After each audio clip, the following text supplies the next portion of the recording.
the main theme of the exhibition is celebrating the Queen's reign.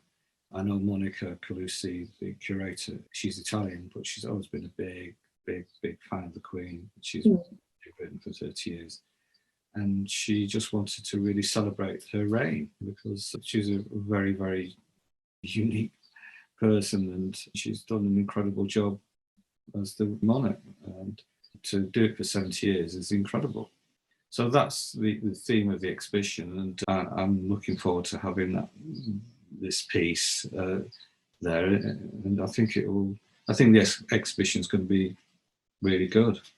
The interesting thing for me is that when I was a small boy in Manchester, I remember we were all given flags at school, little flags, and to wave at the Queen when she was coming nearby. And she came to Manchester, and for some reason she was driving through Collyhurst. The car slowed down, we all waved. I saw her caught sight of the Queen as a 6 or 7 year old. And I was trying to figure out when that was recently. And it was, she came to Manchester to open Granada Studios, right next to where this exhibition centre is. So it's a really, really nice coincidence. The challenge I had with the Queen, I managed to get the portrait pretty quickly, but I really struggled with the hair. So the Queen sculpture, unfortunately, the original has fallen to pieces because he got to it. But it was sculpting all this kind of detail and designing it, trying to understand the Queen's hairstyle, which is like, she wears her hair like a crown in itself.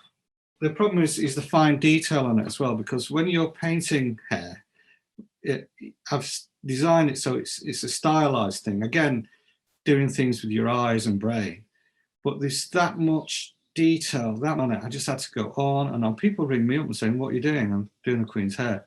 You know, a month later, "What are you doing?" "Oh, I'm doing the Queen's hair." You know, I've distorted the Queen, but it's not a caricature. This is the thing.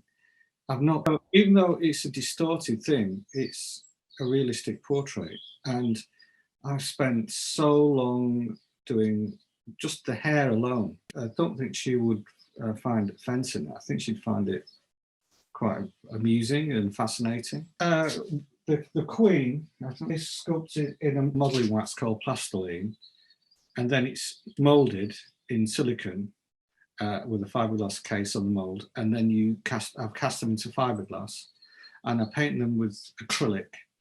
But the eyes are in glazes and glazes and glazes of acrylic to build up a translucency. And the eyes I make my own paint with fiberglass resin, and I make my own natural pigments with it, and build that up in layers, and then I glaze it with an acrylic gloss to give it the sparkle. It was worth it because when I did show the Queen at the Royal Academy, I was astonished how much attention was given by the general public to the hair, because I'd forgotten the amount of effort I put into it. I was just concentrating on the sculpture as a whole and the distortion. I'm particularly excited because I've never exhibited before in Manchester. I'm really pleased to be showing in Manchester, my hometown, that and Salford. My sister, who's just been made the mayor of Salford. Oh, really?